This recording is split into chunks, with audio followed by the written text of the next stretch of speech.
viver em dois mundos diferentes é uma coisa tão estranha. Foi assim que eu comecei o texto que, sem querer, mudou o rumo da minha vida. Meu nome é Thiago Torres, eu tenho 20 anos, nasci no ano 2000, na favela do Jardim Vista Alegre, Brasilândia, extremo norte de São Paulo, e cresci na favela do Jardim Elisa Maria, também na Brasilândia, e atualmente eu moro numa quebrada em Guarulhos.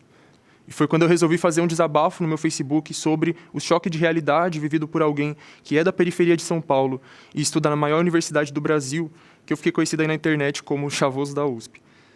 A USP sempre foi muito distante da minha realidade e hoje, depois de estar estudando lá há 3 anos, de ter passado por várias experiências cabulosas e também adquirido bastante conhecimento, eu consigo entender muito melhor por que disso, né? Por que o ensino superior e a educação como um todo são tão distantes de nós.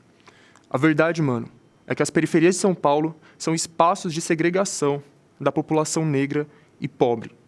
Quando eu falo que elas e o centro são 2 mundos diferentes, eu não estou exagerando muito. Se a gente pegar, por exemplo, o índice de desenvolvimento humano de diferentes regiões de São Paulo, a gente vai ver que em Moema, por exemplo, um bairro nobre da região central, é de 0,961. Um IDH maior do que o da Noruega, da Suíça, da Dinamarca. Já se a gente pegar o IDH de Marcilac, por exemplo, no extremo sul, é 0,701, menor do que vários países pobres do mundo, incluindo o Suriname, a Líbia, o Líbano, e nada disso é por acaso. Na realidade, só o centro e o centro expandido de São Paulo que realmente foram pensados.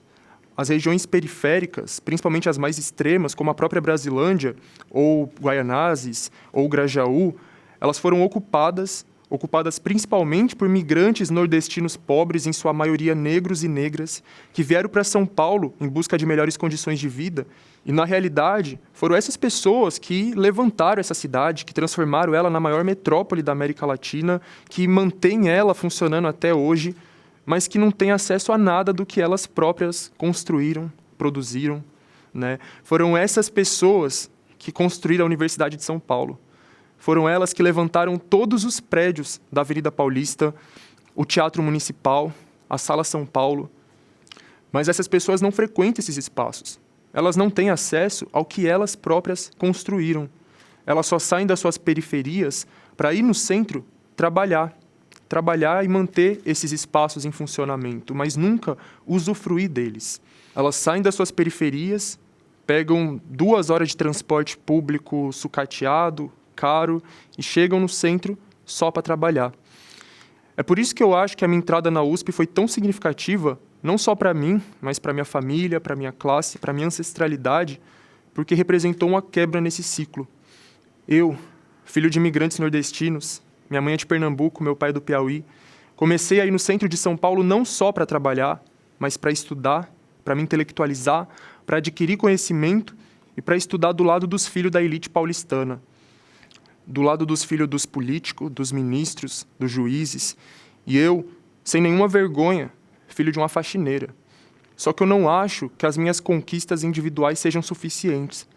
É lógico que eu fico muito feliz de estar estudando na USP, mas eu não consigo me sentir totalmente contemplado toda vez que eu entro lá dentro e não encontro tantas pessoas parecidas comigo estudando lá. Enquanto na onde eu moro, a maioria do pessoal se parece comigo, né? E é muito doido você sair da sua casa, olhar para o seu bairro e ver um cenário, tá ligado? E aí você pega 2 horas de busão, de metrô e chega em um outro lugar, mano, e vê uma outra realidade. Quando eu saio no meu bairro, eu vejo um reflexo do que é esse sistema. Eu vejo bares lotados de trabalhadores cansados.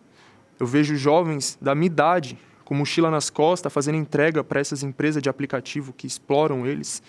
Eu vejo jovens da minha idade e com a minha aparência, usando drogas de forma inconsequente e vendendo também. Jovens da minha idade, com a minha aparência, inocentes, sendo agredidos pela polícia.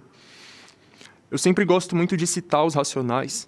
E na música Fim de Semana no Parque, eles falam um trecho que é assim: aqui não vejo nenhum clube poliesportivo.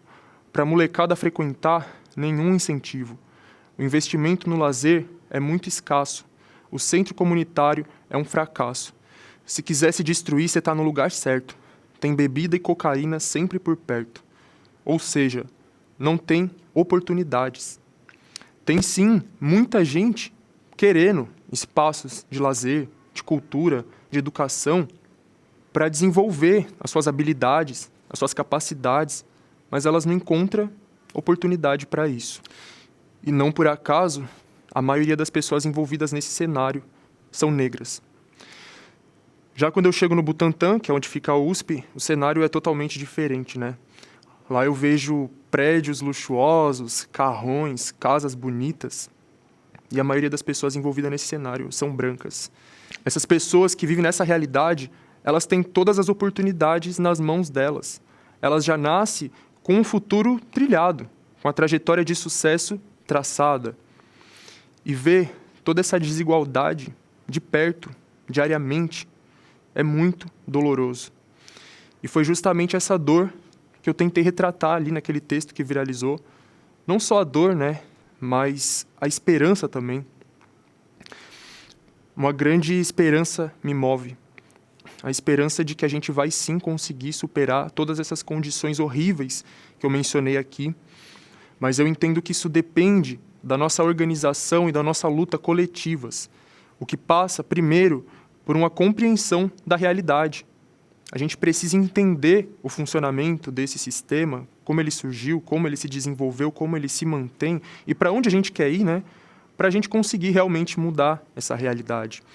E é justamente para que a gente não consiga responder essas perguntas que a educação, que o conhecimento é negado a nós. E é justamente por isso que eu, alguém que conseguiu contrariar as estatísticas e furar a bolha, uso o meu alcance, uso o meu canal na internet para dialogar diretamente com os meus, instigar neles o gosto pela leitura, pelo estudo, pela política e também ajudar eles a construir uma autoestima. A gente que é pobre, que é preto, não é ensinado a se amar, a se ver como alguém valioso, cheio de potência, né, para fazer um monte de coisa. Eu acredito muito que conhecimento é poder. E como já falava o Paulo Freire, a educação sozinha ela não vai mudar o mundo, mas ela vai transformar as pessoas e as pessoas vão transformar o mundo. E nós, pretos, periféricos, trabalhadores, pobres, mais do que ninguém, a gente precisa transformar esse mundo. Senão, eu não sei nem se ainda vai ter um mundo para a gente deixar para as próximas gerações. Valeu.